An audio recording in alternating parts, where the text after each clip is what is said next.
kajian Tombo Hati. Saat ini kembali tersambung dengan Mbah Bundiar atau Mbah Bun. Ya.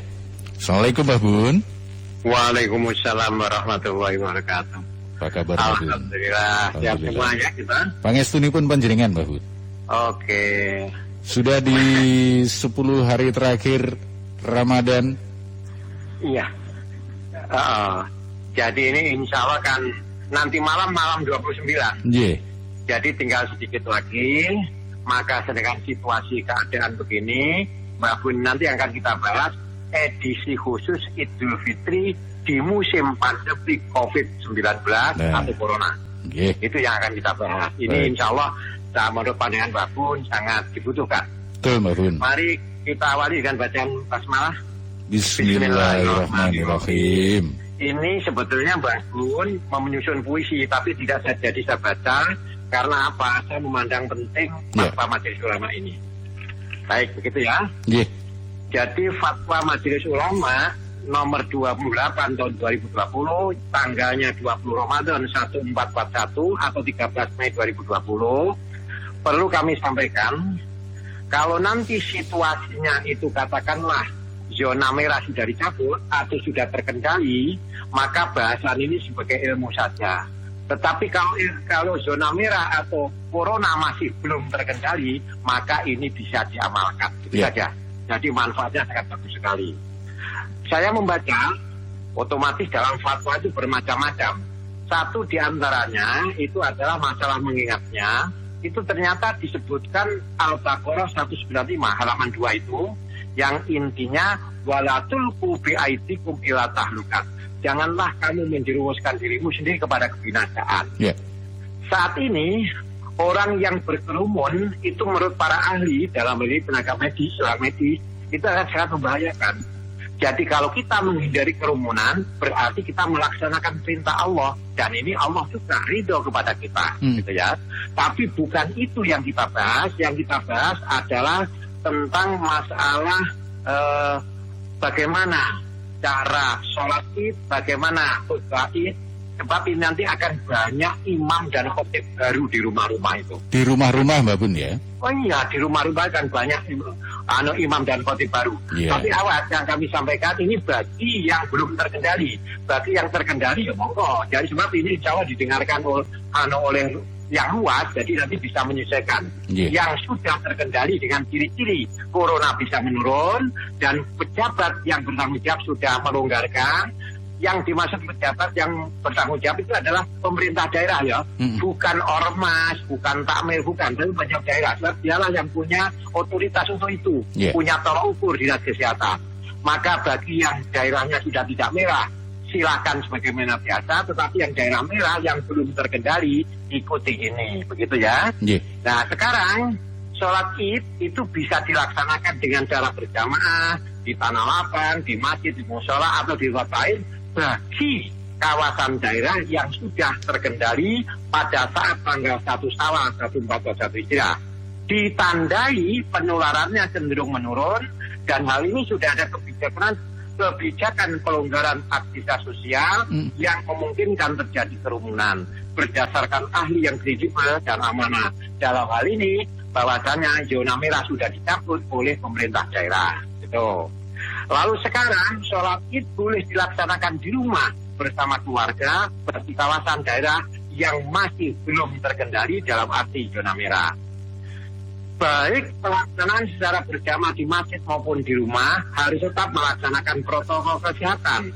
Antara lain memperpendek bacaannya, lalu juga khutbahnya juga diperpendek, juga cuci tangan, pakai masker, jaga jarak dan sebagainya.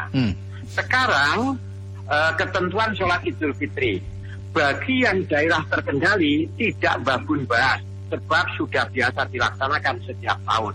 Nah sekarang bagi yang belum terkendali yaitu zona merah, bila di rumah ini sholat idulnya di rumah, ini akan banyak imam-imam baru. Caranya bagaimana? Minimal 4 orang. Jadi kalau ada 4 orang di rumah silakan berjamaah, 1 imam, yang 2 dan 3 makmum. Lalu boleh sholat id tanpa khotbah, tanpa khotib. Bila kurang dari 4 orang, hanya sholat saja, sholat berjamaah saja, gitu.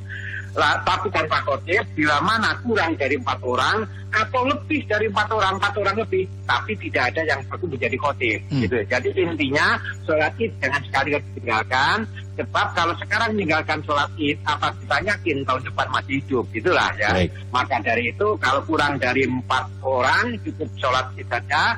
Boleh 4 orang lebih tetap sholat id saja tanpa khotib, bila mana nggak ada yang sanggup menjadi khotbah. Baik. Sekarang bagaimana sholat id itu? Ya, sholat id itu sebelum sholat perbanyak takbir, biasa Allahu Akbar, Allahu Akbar. Lalu waktu akan memulai sholat, ucapkan as-sholatu jami'ah. Nah, gitu ya, tidak. Atau mari kita sholat berjamaah, bahasa Indonesia begitu loh. Tidak ada adzan, tidak ada koma. Yeah. Nanti setelah itu niat sholat id.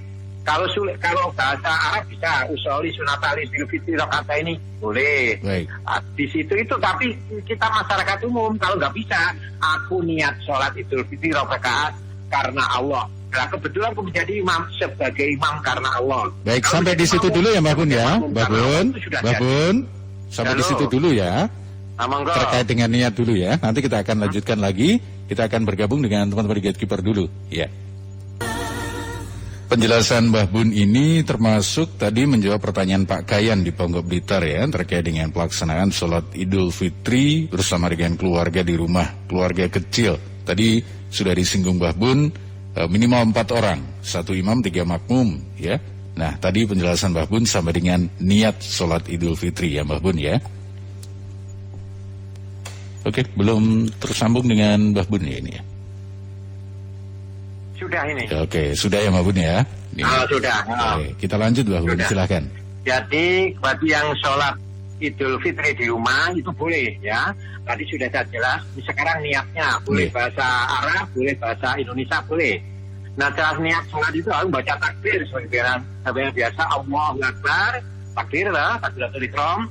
Nah, setelah itu membaca doa iftitah. Ya. Boleh kabiro walhamdulillah, boleh, atau boleh Allahumma ba'id, sebab doa iftitah itu bermacam-macam. Atau kalau toh itu tidak dibaca nggak apa-apa, gitu ya. Tetapi setelah Allah Akbar umpama tidak membaca doa iftitah, yang penting membaca terus takbir. Rakaat pertama takbir 7 kali. Jadi rakaat pertama takbir 7 kali Allahu Akbar. Selain takbiratul ihram ya, Allahu Akbar. Nah, di antara takbir itu ada membaca tasbihnya. Tasbihnya itu bisa subhanallah walhamdulillah wala ilaha illallah Allahu Akbar, itu bisa. Tetapi karena masyarakat umum cukup subhanallah walhamdulillah itu sudah boleh. Jadi subhanallah walhamdulillah, terus Allahu Akbar, subhanallah walhamdulillah Allahu Akbar, subhanallah walhamdulillah Allahu Akbar. Itu bila mana mengalami kesulitan. Tapi kalau nggak mengalami kesulitan silakan panjang. Kalau sudah takbir 7 kali baru membaca Fatihah. Setelah itu membaca surat lah, yang pendek-pendek saja, sebab situasi kayak begini. Boleh surat Ikhlas, Qul huwallahu ahad boleh, Qul a'udzu birabbil falaq boleh, dan sebagainya. Kalau sudah itu baru rukuk, i'tidal, sujud, dan sebagainya seperti biasa ya. Lalu berdiri lagi rakaat yang kedua. Rakaat yang kedua pada dasarnya sama dengan rakaat yang pertama, bedanya takbirnya hanya 5 kali. Jadi setelah berdiri gitu terus subhanallah walhamdulillah Allahu Akbar, subhanallah walhamdulillah Allahu Akbar, hanya 5 kali ya. Itu saya katakan hanya subhanallah walhamdulillah itu supaya simpel. Tapi kalau akan dipanjangkan boleh. Itu adalah kalau Anda sebagai imam atau sebagai makmum itu. Hanya bedanya kalau jadi imam niatnya imam, kalau jadi makmum sebagai makmum, itu caranya sholat. Lah sekarang caranya khutbah sekarang ya. Caranya khutbah tadi saya katakan minimal 4 orang itu ada khutibnya itu. Tapi kalau kurang dari 4 orang cukup sholat Idul Fitri saja boleh tanpa khutbah. Tapi kalau 4 orang atau lebih pakai khutbah, tetapi kalau nggak ada yang bisa pakai khutbah dari khotib boleh sholat saja. Itu saja. Lalu untuk khotib yang untuk daerah normal tidak saya bahas karena sudah biasa. Sekarang yang di rumah ya, ini khotib baru ini membaca ini sebetulnya khusus khutbah Idul Fitri Idul Adha itu bisa 1 kali bisa 2 kali. Tetapi karena panduan majelis ulama kuwi 2 kali, oke sahabat 2 kali. Begini, khutbah yang pertama membaca takbirnya 9 kali. Allahu Akbar, Allahu Akbar, Allahu Akbar 9 kali ya. Itu dalam khutbah itu. Baru setelah itu membaca Alhamdulillahirabbil alamin. Itu sudah cukup. Lalu setelah itu yang ketiga membaca salawat Nabi. Allahumma sholli ala sayyidina Muhammad wa ala ali sayyidina Muhammad. Sudah cukup. Lalu berwasiat takwa, umpamanya ittaqullah haqqa tuqatih, itu bahasa Arabnya. Tapi kalau bahasa Indonesia, wahai keluargaku, ini kebetulan satu keluarga, wahai itu saudaraku, marilah kita bertakwa kepada Allah dengan jalan selalu melaksanakan perintah dan menjauhi larangan. Itu sudah cukup. Setelah itu membaca Al-Quran, surat apa saja. Setelah membaca Al-Quran lalu duduk. Maka dari itu bagi yang ada khotibnya, disiapkan kursi untuk duduk. Duduk sebentar, baru lalu berdiri lagi, takbirnya 7 kali. Kalau tadi khutbah pertama 9, tapi khutbah kedua 7 kali. Lalu juga Alhamdulillahirabbil alamin. Lalu membaca sholawat Nabi, umpamanya Allahumma sholli ala sayyidina Muhammad wa ala ali sayyidina Muhammad. Selesai, lalu berwasiat takwa lagi, sama. Wahai saudaraku, kalau kalian bertakwa kepada Allah, perbanyak istighfar, insya Allah wabah corona atau wabah-wabah yang lain akan segera diangkat oleh Allah. Itu boleh. Lalu berdoa, terakhir berdoa. Berdoa itu boleh Allah maghfirlil muslimin wal muslimat. Tapi kalau sulit, silahkan. Ya Allah, ampunilah diriku, kedua orang tuaku, saudaraku, dan seluruh kaum muslimin, baik yang masih hidup maupun yang sudah mati. Itu jawab pertanyaan dari teman-teman tadi ya Mbak Bun. Ya. Bu Ningsih ya di Tinalan, Kota Kediri. Ini begini, sebelumnya saya lanjutkan dulu sedikit sekali. Untuk khusus Kota Kediri, ini ada maklumat bersama tanggal 20 Mei 2020 yang ditandatangani oleh Wali Kota Kediri, Kapolresta Kediri, dan Dim, Kepala Kemenak Kediri, Ketua MUI, DMI, PJNO, dan Muhammadiyah. Dalam maklumat itu dikatakan, semua ini Kediri masih dinyatakan, Kota Kediri masih dinyatakan zona merah. Maka dalam pembayaran zakat pun itu harus secara protokol kesehatan. Kemarin ada yang bertanya kepada Mbak Bun, sebab dalam maklumat tidak dicantumkan, maka protokol kesehatan bagi zakat itu bagaimana? Satu, hindari kerumunan. Yang kedua, kembali seperti zaman Rasul, yaitu yang berzakat mengantarkan kepada orang yang menerima zakat. Kalau itu sulit, boleh diundang, tapi dengan catatan dibedakan waktunya. Lalu juga harus datang pakai masker, cuci tangan, lalu ambil zakat, langsung pulang, nggak usah berjabat tangan. Soal niat pekerjaan hati itu sudah selesai. Jadi itu sudah selesai, itu caranya. Lalu ada yang mengatakan bagaimana mau pakai sarung tangan? Boleh, tapi saya kira tidak perlu, sebab sudah cuci tangan. Itu adalah masalah zakat. Lalu masalah takbiran itu ternyata juga ditiadakan. Masalah sholat id juga di rumah. Lalu masalah silaturahim. Nah, masalah silaturahim itu begini. Silaturahim itu caranya kan macam-macam. Ada ziarah, artinya saling berkunjung. Ada pakai surat, pakai telepon, pakai WA, SM, dan sebagainya. Di situ yang ditiadakan, yang dilarang hanya ziarah, saling berkunjung itu. Maka dari itu silaturahim nanti bisa menggunakan cukup dengan telepon, WA, SMS, atau lain sebagainya. Pokoknya itu ya, maka dari itu itulah khusus untuk Kota Kediri yang masih zona merah, caranya begitu. Nah, bagi daerah yang lain yang masih zona merah bisa menyesuaikan. Tapi yang tidak zona merah, monggo sebagaimana biasa. Itu saja yang kami sampaikan saat ini. Sedang pertanyaan daripada Bu siapa tadi? Bu Ningsih, Mbak Bun. Bu Ningsih. Ya. Tentang zakat anaknya dititipkan kepada orang lain yang dianggap miskin itu sudah diterima, anaknya usia 10 tahun. Itu insya Allah sah. Itu sudah cukup. Sah ya. Jadi saya mengeluarkan saya mengeluarkan zakat, lalu anak narono itu kan sesuai dengan zaman Rasul kan diantar. Diterima meskipun oleh anak kecil, lalu ada kata ini zakat itu sudah sah, gitu ya. Nah, saya sarankan mengeluarkan zakatnya harus sebelum sholat id ya. Jadi ini sekarang sudah boleh. Lalu masalah yang sholat Idul Fitri di rumah, insya Allah sudah terjawab. Lalu masalah Pak Waluyo, itu bagaimana tadi? Bolehkah beras pemberian orang lain digunakan membayar zakat fitrah? Kalau kita menerima, kalau Pak Waluyo katakan sudah menerima zakat, itu diterimakan sudah menjadi hak Pak Waluyo. Lalu oleh Pak Waluyo dijadikan membayar zakat oleh Pak Waluyo, boleh. Oke. Ya boleh, sudah. Boleh. Lalu tentang orang hamil, ya. Begini, orang hamil dan menyusui di dalam Islam itu boleh tidak berpuasa, boleh. Itu dianggap pekerja berat. Jadi hamil dan menyusui boleh tidak berpuasa. Nah, sekarang bagaimana cara membayarnya?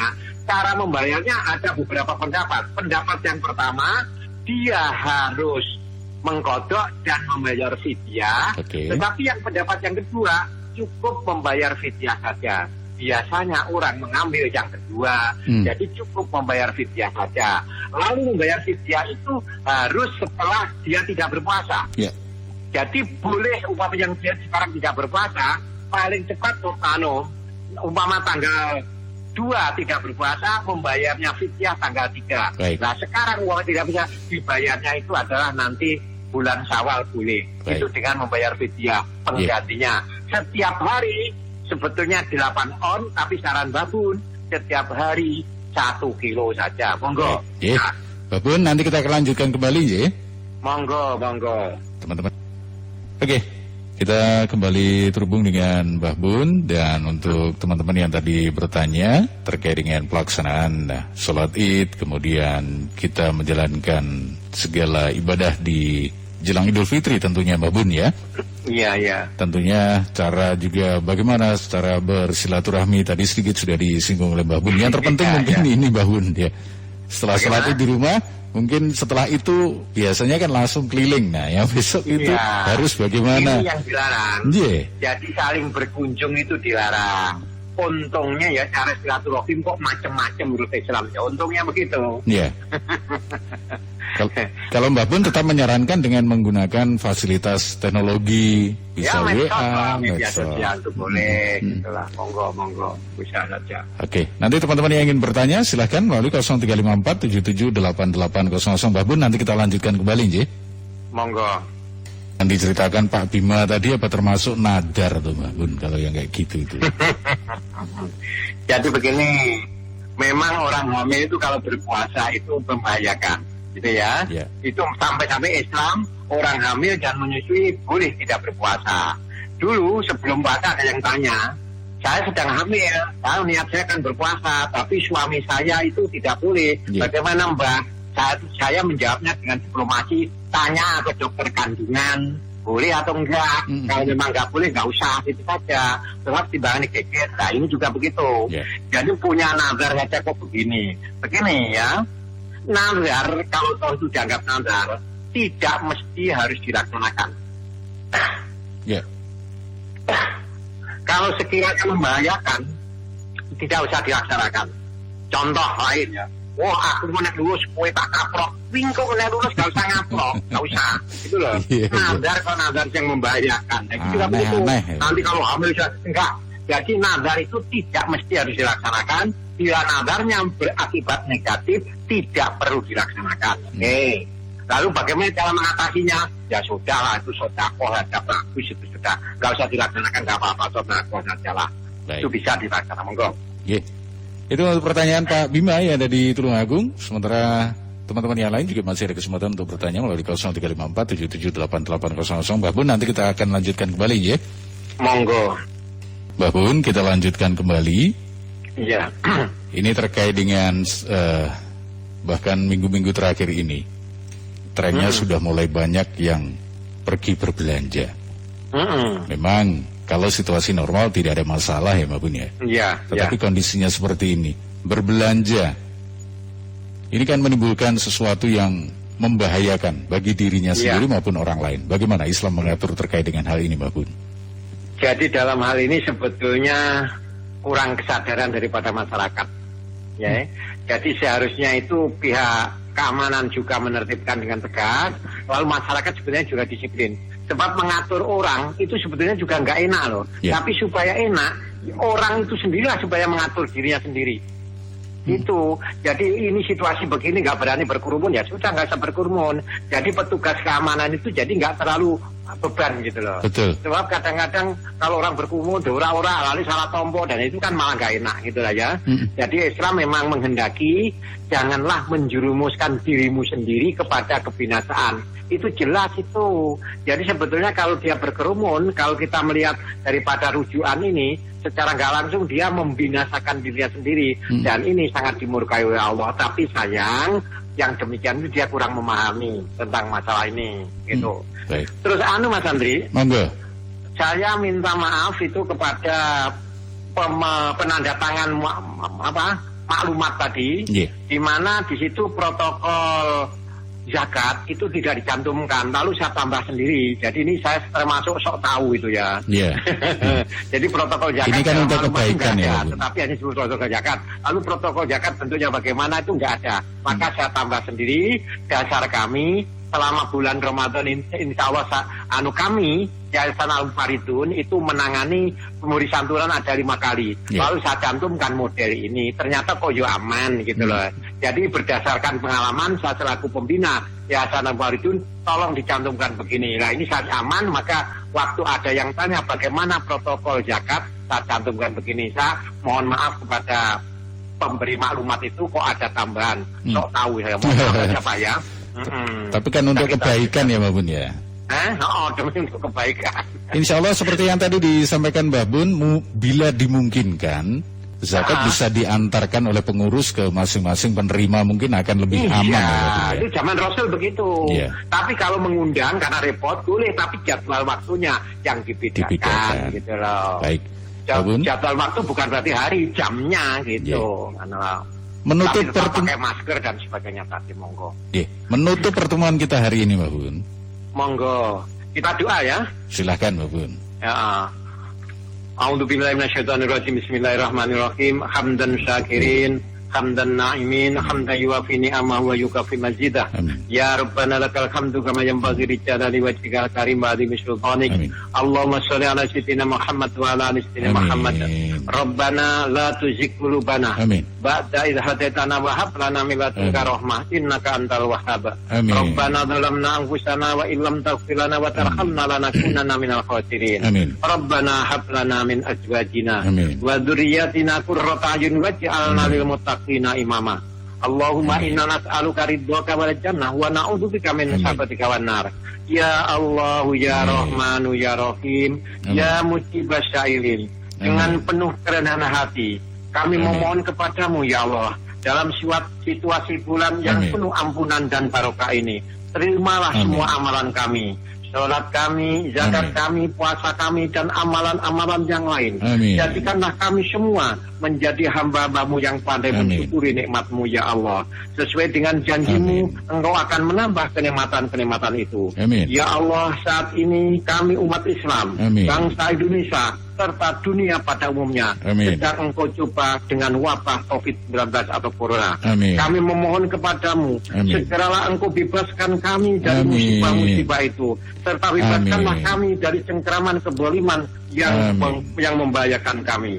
Ya Allah, terimalah pengabdian kami, baik yang masih hidup maupun yang telah mati akibat korban Corona. Dan jadikanlah korban Corona itu menjadi orang-orang yang baik. Dan jadikanlah kami yang hidup ini semuanya menjadi yang orang-orang yang baik. Selamatkanlah ya Allah kami dan bangsa kami dari murka-Mu. Dan Engkau selalu ridho kepada kami. Rabbana atina fid dunya hasanah wa fil akhirati hasanah wa qina adzabannar wa qina adzabannar wa qina adzabannar wa adkhilna jannata ma'al abrar ya ghafar ya rabbal alamin. Subhana rabbika rabbil izzati amma yasifun wa salamun alal mursalin walhamdulillahi rabbil alamin. Aku tak omong sedikit ya Mas. Monggo jadi silakan. Begini, insya Allah Kamis tanggal 28 Mei Mbak Bun tak libur dulu lah sekali saja. Dan insya Allah 4 Juni kita bisa kembali, kita bisa siaran lagi, bertemu lagi. Dan izinkan kami mendahului ya, sebab besok Minggu itu sudah Idul Fitri, mendahului taqabbalallahu minna wa minkum wa taqabbal ya karim minal aidin wal faizin kullu amin wa antum bi khairin. Kami Mbak Bun beserta keluarga mengucapkan selamat Idul Fitri sekaligus mohon maaf lahir dan batin. Kurang lebihnya mohon maaf ya semuanya untuk saudara-saudaraku semua, anak putu Mbah Bun. Akhirul kalam, assalamualaikum warahmatullahi wabarakatuh. Waalaikumsalam warahmatullahi wabarakatuh. Mbah Bun bersama dengan keluarga insyaallah semoga saja tetap diberikan kesehatan. Jangan lupa sama-sama nanti pas lebaran kita tetap pada protokol kesehatan dan menjaga kesehatan diri kita, keluarga kita dengan melakukan perayaan Idul Fitri di rumah saja. Ya, kita tahan diri kita supaya semuanya tetap dalam kondisi sehat.